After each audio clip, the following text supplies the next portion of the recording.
തിരുവിലുംപാറ ശ്രീരാമസ്വാമി ക്ഷേത്രം പാലക്കാട് ജില്ലയിലെ കോങ്ങാട് മണിക്കശ്ശേരി എന്ന സ്ഥലത്താണ് ഈ ക്ഷേത്രം സ്ഥിതി ചെയ്യുന്നത്. പ്രകൃതിയോട് അടുത്ത് നിൽക്കുന്ന പ്രകൃതി രമണീയമായ ഒരു ക്ഷേത്രം.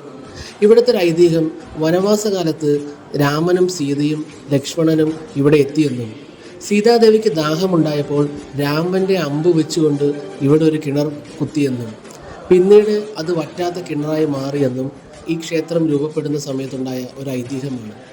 ഈ കിണർ ഒരിക്കലും വറ്റില്ല എന്നും എത്ര വേനൽക്കാലമായാലും ആ വെള്ളം എന്നും അങ്ങനെ തന്നെ നിലനിൽക്കുമെന്നും ഇവിടുത്തെ പൂജാരി നമ്മോട് അറിയിക്കുകയുണ്ടായി. ഈ ക്ഷേത്രം വളരെ മനോഹരമായ പ്രകൃതിയോട് അടുത്ത് നിൽക്കുന്നതുകൊണ്ട് തന്നെ ഒരുപാട് സന്ദർശകർ ദിവസം എത്താറുണ്ട്. രാവിലെ 9 മണിയോടുകൂടിയാണ് ഇവിടുത്തെ പ്രഭാത പൂജ കഴിയുക. വൈകുന്നേരവും അതുപോലെ സന്ധ്യാസമയങ്ങളിലെ പൂജകൾ ഉണ്ടായിരിക്കും. ഒരിക്കലെങ്കിലും ഈ ഒരു മനോഹരമായ സ്ഥലത്ത് എത്താൻ ശ്രമിക്കുക. അത്രയും പ്രകൃതിയുടെ പോസിറ്റിവിറ്റി നമുക്ക് അനുഭവിക്കാൻ കഴിയും.